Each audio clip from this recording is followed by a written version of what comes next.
My name's Gordon McInnes. I work here at Carolina Beach Counseling, here in wonderful Carolina Beach, North Carolina. And today we're going to talk about how therapy can help you cope with anxiety. Well, therapy helps in a variety of different ways. One, it helps to identify real versus imagined causes of your anxiety. A lot of times it helps you to focus on what kinds of thoughts are going through your head when you have an anxiety or a panic attack. A lot of times we have these feelings start to come up, and then we start to think very negatively about what's going on. What's going on with my body? Oh, I'm going to die. I'm going to have a heart attack. I'm going to embarrass myself in some way or fashion. I'm going to faint. People are going to laugh at me. They're going to make fun of me. This is very uncomfortable. I can't stand being uncomfortable. All those kind of things. And so therapy helps to kind of identify those thoughts and those processes, almost those automatic thoughts and processes. It also helps to educate people on what anxiety is and what it isn't. A lot of time anxiety, it starts as, it's a brain issue. It starts out as a brain issue. You have various parts of your brain. One's called your amygdala, and it's a small almond-shaped size portion of your brain that is your early warning detection device. And what it does is it basically picks up things from the environment, and it starts the fight or flight symptoms. It starts the fight or flight process going. Whereas if, like let's say you see a bear in the woods, your amygdala is going to fire off. That's danger. It's going to give you a shot of adrenaline so that you get prepared to either fight or flight. Well, you're probably not going to fight the bear. You're going to run from the bear, okay?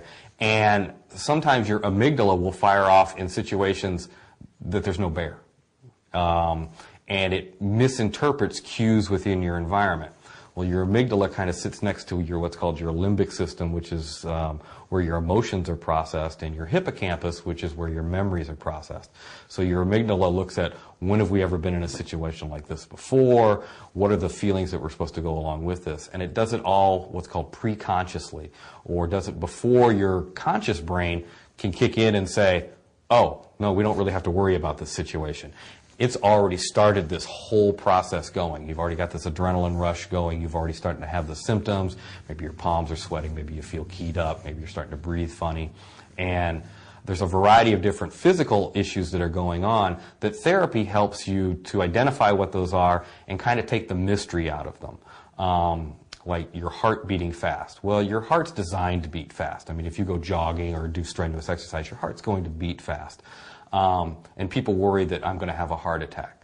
Well, actually, when you have a panic attack or an anxiety attack, it's the opposite of a heart attack. A heart attack is when your heart stops beating or just quivers. A panic attack is your heart beating more quickly. And so people worry about, am I going to faint, because they feel dizzy. One of the things is that you probably won't faint because you're actually raising your blood pressure and you're increasing your blood flow to your brain, which is the exact opposite of what happens when you faint. When you faint, you're decreasing your blood pressure and you're decreasing that blood flow to your brain.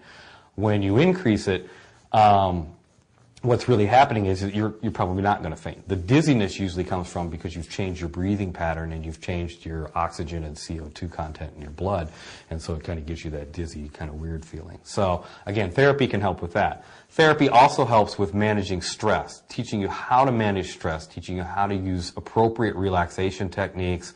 Also helps you to monitor what you eat, what you intake, your sleep habits, those kind of things, because those are all really important in dealing with anxiety.